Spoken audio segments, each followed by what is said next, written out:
Bismillahirrahmanirrahim. Assalamualaikum warahmatullahi wabarakatuh. Selamat datang kembali di Syifa Ur-Rahmah Institute. Alhamdulillah, pada kesempatan kali ini saya ingin sedikit memberikan sebuah muqaddimah atau pengantar tentang bagaimana caranya sebelum kita masuk mempelajari ilmu TCM. Kenapa? Karena sebenarnya ini berlaku ya ke semua jenis ilmu gitu. Sebaiknya jika kita ingin mempelajari sebuah ilmu tertentu, apalagi itu ilmu duniawi untuk kemaslahatan orang, sebaiknya kita harus memulainya dengan belajar ilmu tauhid atau ilmu mengenal Allah. Di sini saya ingin sedikit memberikan sebuah gambaran singkatnya saja tentang PR pertama kita yang harus kita pelajari untuk bisa menjadi akar atau basic kita sebelum kita masuk menyelami ilmu-ilmu yang lain. Kemarin di episode yang lalu atau yang lalunya lagi, beberapa episode ke belakang, saya sudah membahas tentang falsafah satu. Dan di sini saya coba tempatkan falsafah satu yang saya kasih simbol satu tersebut sebagai awal bagaimana caranya kita mengenal Allah Azza wa Jalla. Falsafah satu ini ya. Belajar mengenal Allah Azza wa Jalla. Di situ saya membahas tentang makna Rabbul Alamin. Dimana kita coba jelaskan sedikit tentang makna Rabb adalah mengandung 3 makna, yaitu yang mencipta, yang memiliki, dan yang mengatur. Nah, ketiga materi ini itu ada dalam pelajaran tauhid rububiyah. Jadi step awal kita mengenal Rabbul Alamin dengan mengakui bahwa Allah Azza wa Jalla yang mencipta, yang memiliki, dan yang mengatur alam semesta ini. Jadi begini teman-teman, kenapa saya ingin memulainya dengan mempelajari ilmu tauhid seperti ini? Karena alasan kenapa Rasulullah Shallallahu Alaihi Wasallam diutus Allah ke bumi, dihadirkan sama Allah untuk menyampaikan ilmu tauhid ini, untuk mengenalkan Allah Azza wa Jalla kepada umatnya gitu loh. Jadi ini sebenarnya PR utama kita, ya kan? Salah satu kenapa kita diciptakan di dunia itu ya untuk belajar ilmu ini dulu gitu loh, ilmu mengenal Rabbnya dulu. Jadi akan sangat disayangkan apabila kita mempelajari ilmu kesehatan, kita pinter bagaimana caranya tentang kesehatan tubuh badan, tapi kita nggak paham bagaimana caranya kita berinteraksi dengan Rabbul Alamin, apa-apa saja yang harus kita lakukan kepada Rabbul Alamin, itu menjadi nonsen atau menjadi sia-sia hidup kita kan. Jadi makanya episode ini menjadi penting sekali. Saya ingin persembahkan dulu, saya ingin berikan dulu kepada teman-teman untuk kita nanti masuk lanjut yang insya Allah nanti akan seru ke depannya ya. Jadi bersabarlah di sini. Dan di sini pun saya akan menjelaskannya secara singkat sekali. Jika teman-teman nanti ingin mempelajari lebih dalam, nanti akan saya kasih beberapa referensi dari saya, ustadz-ustadz yang bisa disimak sama teman-teman yang memang khusus ahlinya belajar tentang ilmu tauhid ini. Oke, lanjut ya. Jadi makna Rabbul Alamin ini terkandung dalam tauhid rububiyah. Dan tauhid rububiyah ini sebenarnya orang kafir pun mengakui ini, ya enggak? Kalau ditanya orang non muslim atau orang kafir, dia pasti tahu yang mencipta siapa? Allah lah. Yang punya siapa? Allah lah. Yang ngatur Allah gitu. Tapi kenapa orang kafir dia dikatakan kafir, sedangkan orang muslim dia dikatakan muslim? Ternyata yang membedakan bukan hanya di falsafah satu ini. Makanya di sini dia tidak masuk ke falsafah 2 ya, tapi di sini masuk ke dalam materi ilmu tauhid ya. Nah, makanya saya bahas di sini sebagai bab tambahan, bab bonus.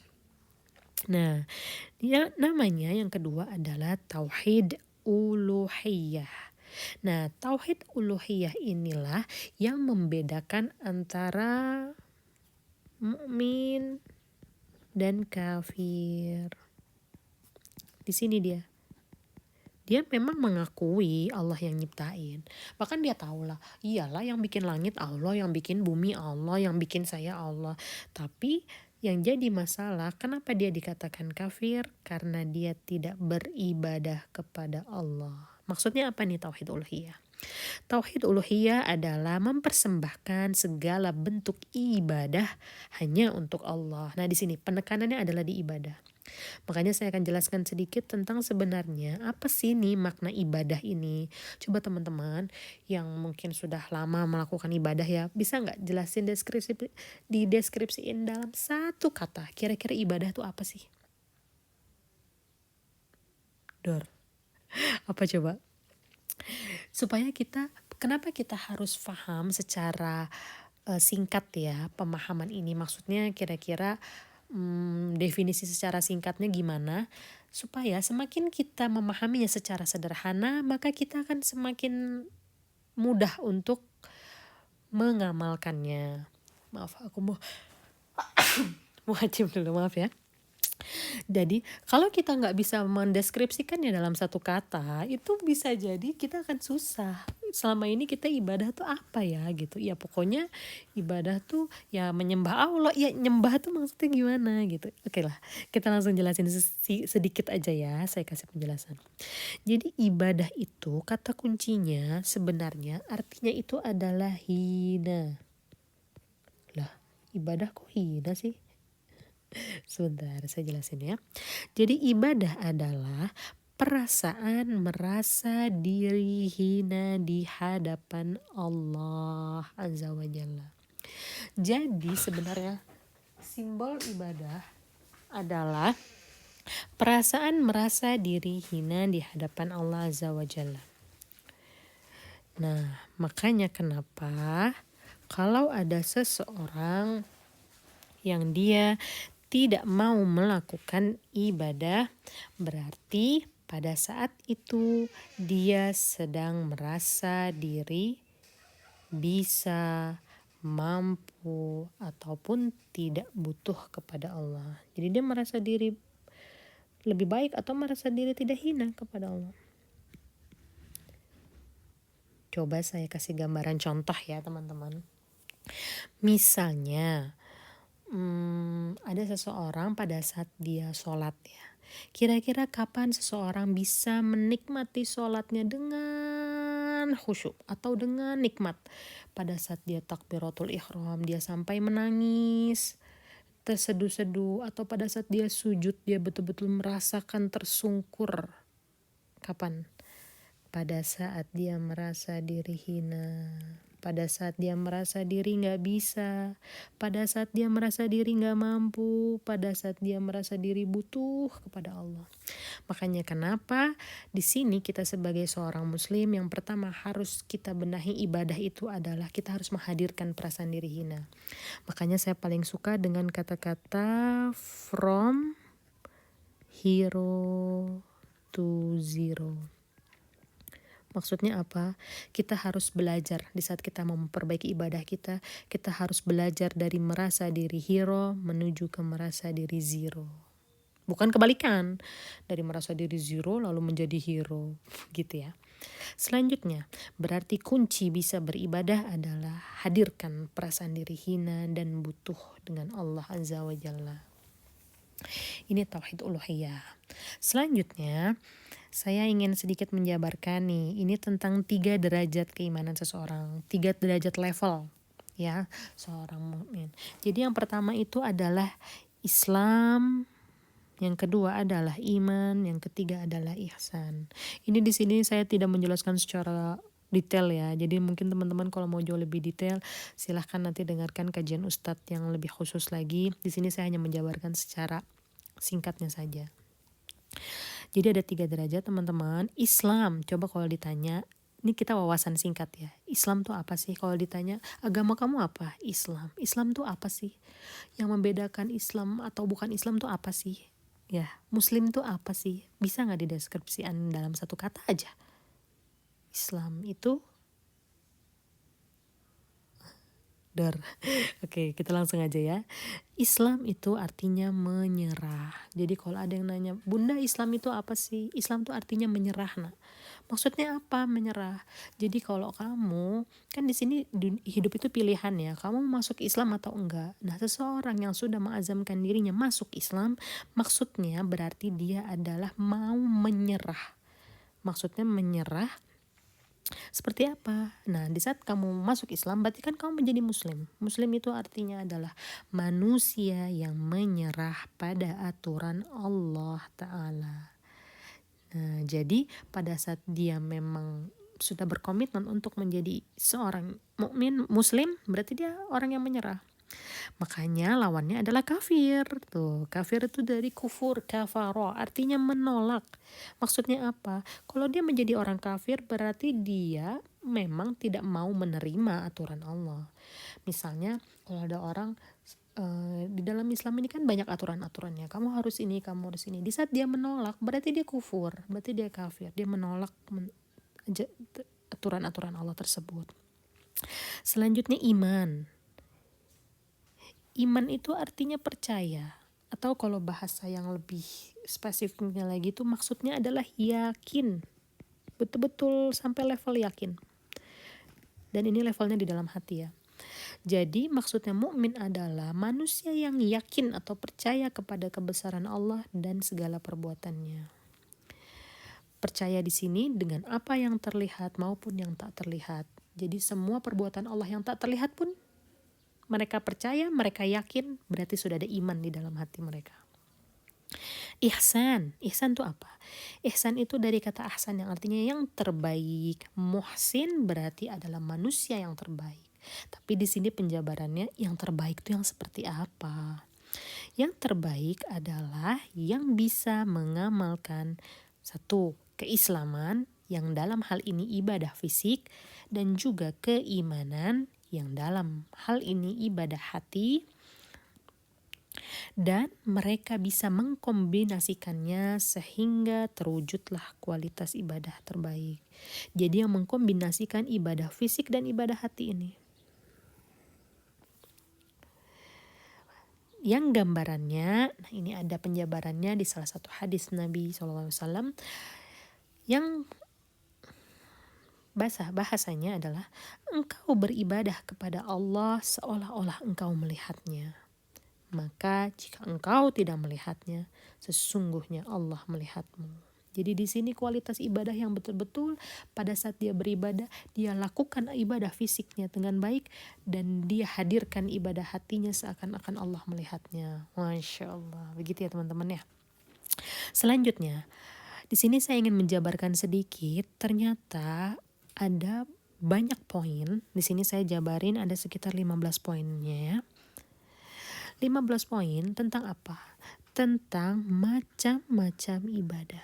Macam-macam ibadah.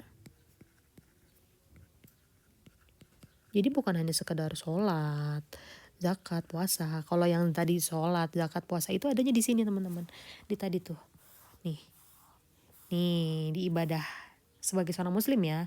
Islam itu kan rukun Islam, atau di sini rukun iman ya. Di sini ada rukun Islam, di sini ada rukun iman.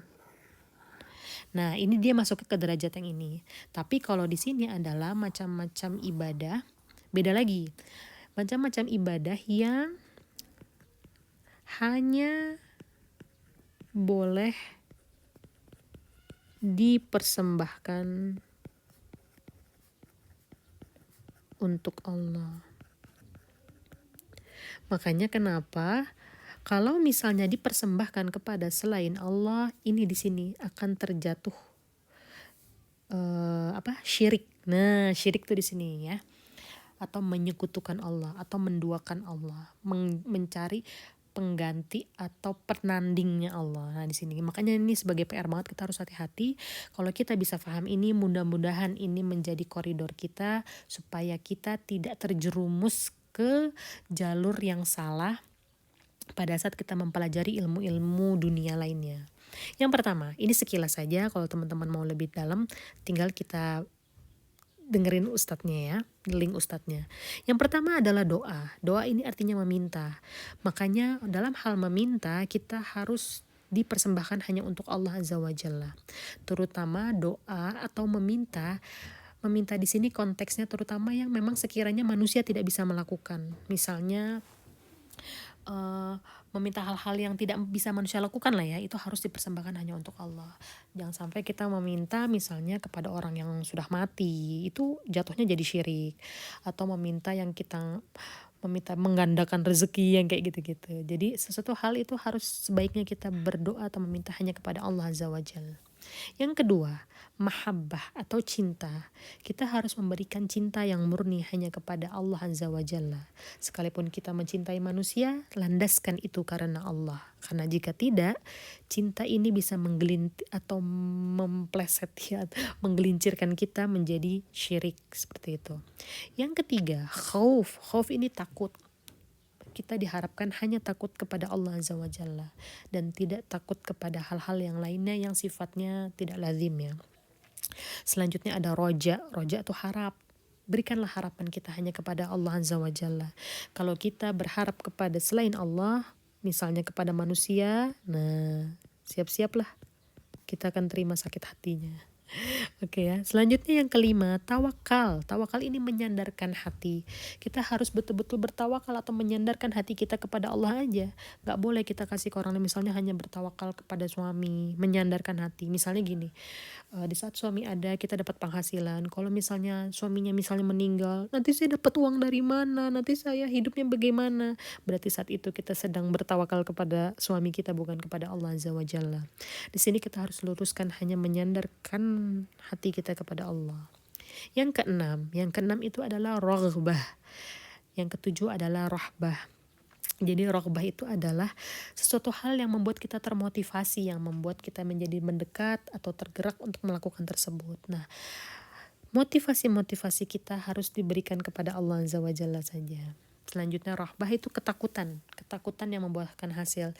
Jadi pastikan di saat kita melakukan sesuatu, landasan ketakutan kita untuk melakukan sesuatu tersebut itu yang akhirnya kita menghindar, misalnya dalam hal dosa ya. Ini dikarenakan karena Allah Azza wa Jalla. Misalnya kita mau meninggalkan sesuatu, bukan takut karena sesuatu hal yang selain Allah, tapi justru karena kita takut akan dosa, takut akan hukuman Allah. Disinilah ya raghbah dan rahbah ini. Jadi sebuah motivasi, reward dan punishment lah ibaratnya ya. Raghbah itu reward, rahbah itu punishment. Jadikan motivasi, reward dan punishment kita hanya karena Allah. Selanjutnya, khusyuk dan khasyah. Khusyuk di sini kalau kita makanya gambarkan seseorang yang sholat, kenapa seseorang itu dikatakan khusyuk adalah di saat dia merasa hina di atas kebesaran Allah. Di sini ada salah satu syariat sholat ya.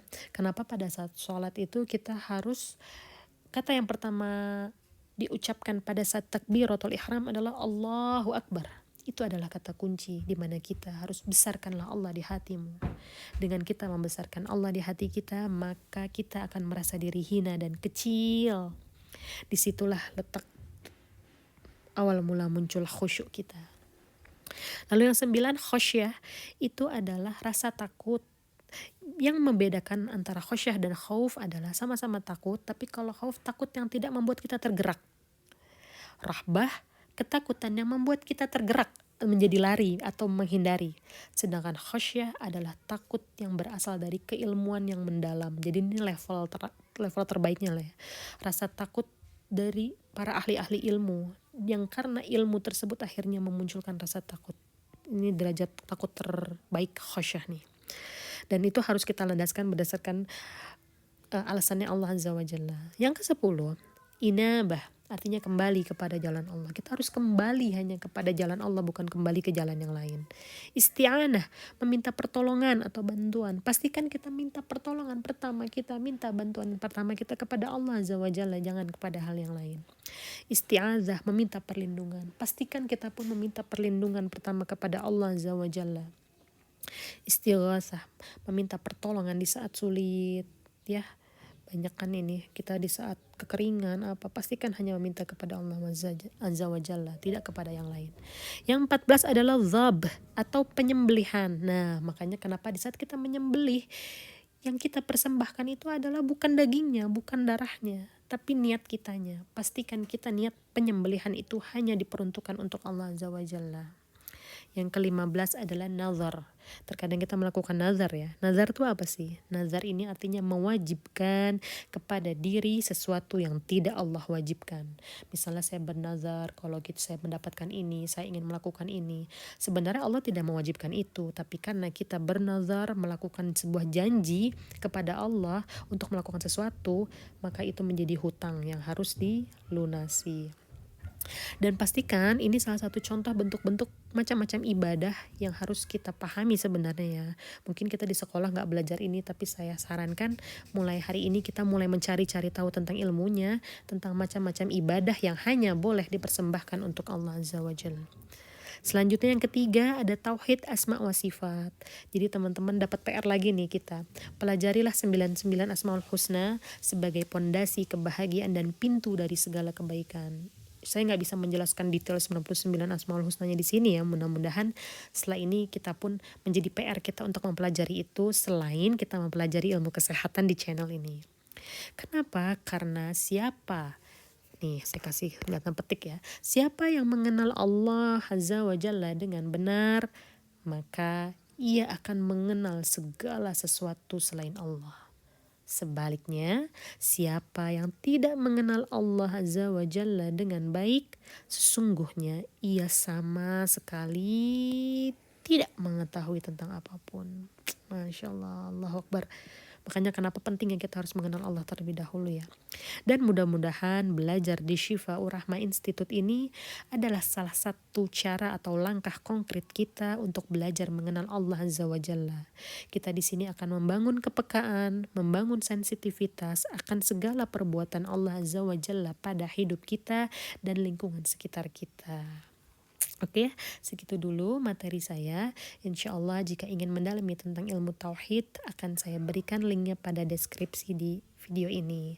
Terima kasih telah menyimak sekalipun panjang, tapi ini insya Allah sangat bermanfaat yang menjadi modal landasan kita untuk bisa berpikir jauh lebih benar lagi. Tidak hanya kita punya ilmu yang banyak ya, tapi juga harus yang benar, yang sesuai dengan apa yang jadi Allah inginkan buat kita.